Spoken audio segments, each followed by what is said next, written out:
Hello everyone, চলে এসেছি আজকে আরও একটি রেসিপি নিয়ে। এটা হচ্ছে চিকেনের একটি রেসিপি, আর এটা সম্পূর্ণ কিন্তু ঘরোয়া মশলা দিয়ে। এর মধ্যে কোনো নতুনত্ব নেই, কিচ্ছু নেই।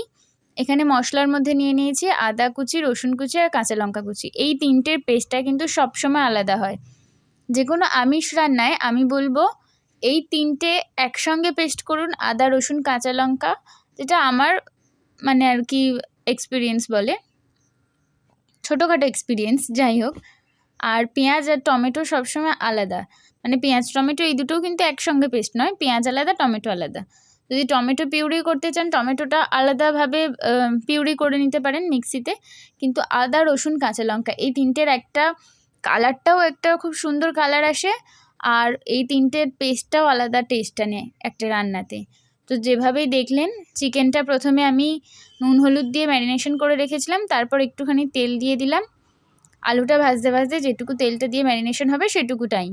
তারপর আলুটা ভাজা হয়ে গেলে তার মধ্যে একটুখানি তেল দিয়ে পেঁয়াজ কুচিটা দিয়ে দিলাম। পেঁয়াজ কুচিটা ভাজা হতে হতে এখানে আমি মশলাগুলো নিয়ে নিয়েছি। ওই যে আদা রসুন কাঁচা লঙ্কার পেস্টটা কি সুন্দর এসছে দেখুন কালারটা। আর গুঁড়ো মশলার মধ্যে আছে জিরে গুঁড়ো, ধনে গুঁড়ো, হলুদ গুঁড়ো আর কাশ্মীরি রেড চিলি পাউডার। আমি ভাবছিলাম, এবার এক হাতে তো ভিডিও করছি, আমি ভাবছিলাম যে আবার বাটিটা গরম কড়াইতে লেগে আবার না ফেটে যায়। তো তারপর ওই মশলাগুলো কষিয়ে নিয়ে এর মধ্যে দিয়ে দিলাম টমেটো কুচি। আর টমেটো কুচিটা আলাদাই দেওয়া ভালো, টমেটো কুচি হোক বা টমেটো পিউরি, এটা আলাদাই দেওয়া ভালো কিন্তু। আর টমেটো কুচিটার মধ্যে একটুখানি লবণ দিয়ে দিলাম, তাড়াতাড়ি নরম হয়ে যাবে বলে।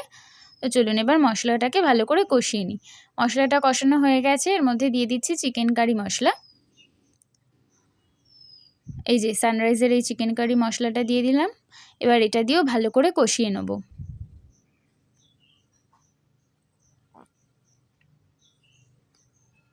তারপরে যে ম্যারিনেশন করা চিকেনগুলো ছিল সেগুলো দিয়ে দিলাম।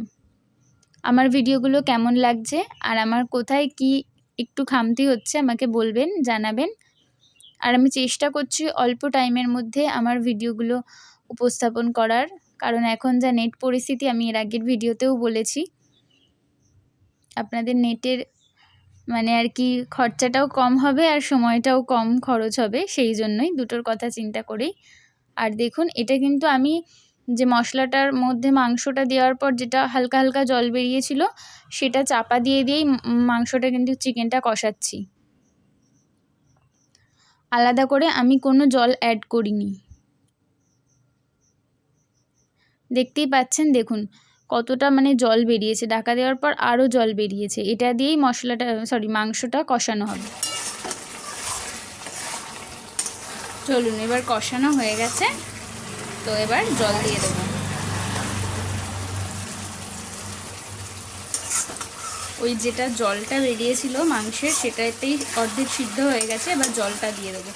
দেখতেই পেলেন যে কতবার, 3-4 বার আমি ঢাকা দিয়ে দিয়ে কষিয়ে নিয়েছি। এবার জলটা দিয়ে দেবো। বেশি জল দেবো না, কারণ মাংস অনেকটা সিদ্ধ হয়েই এসছে। যে এরকম জল দিয়েছি, এবার এর মধ্যে আলুটা দিয়ে দেবো।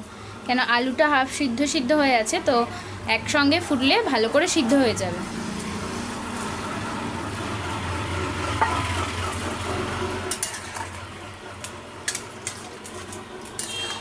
এই যে হাড় থেকে মাংস ছেড়ে গেছে, ফুটলেই নামিয়ে দেবো। তো বন্ধুরা, জলটা দেওয়ার পর ভালো করে এই যে ফুটে গেছে, এবার ঢাকাটা দিয়ে দেবো। তো আমার চ্যানেলে কিন্তু এইটাই প্রথম চিকেন কষা রান্নার রেসিপি। এর আগেও একটা স্টার্টার দিয়েছিলাম, যেটা আপনারা দেখেছিলেন, chicken pan fry, butter pan ফ্রাইটা। তো এবার দেখুন অনেকটা হয়ে গেছে, প্রায় হয়ে গেছে, প্রায় বলতে কি হয়েই গেছে। এবার গ্যাসটা অফ করে দিলাম। আর এই যেটা আমার শর্টকাটে গরম মশলা দেওয়া, যাই হোক, নাবিয়ে নিয়ে তারপর গরম মশলাটা দিয়ে একটুখানি ঢাকা দিয়ে রাখবো। এবার চলুন আপনাদের চিকেন কারির ফাইনাল লুকটা দেখাই। চিকেন কষা বা নর্মাল চিকেন রান্না, এটা কিন্তু একদম নর্মাল ঘরোয়া মশলায় চিকেন রান্না, কোনো দই টই নেই। তো ধন্যবাদ ভিডিওটা দেখার জন্য।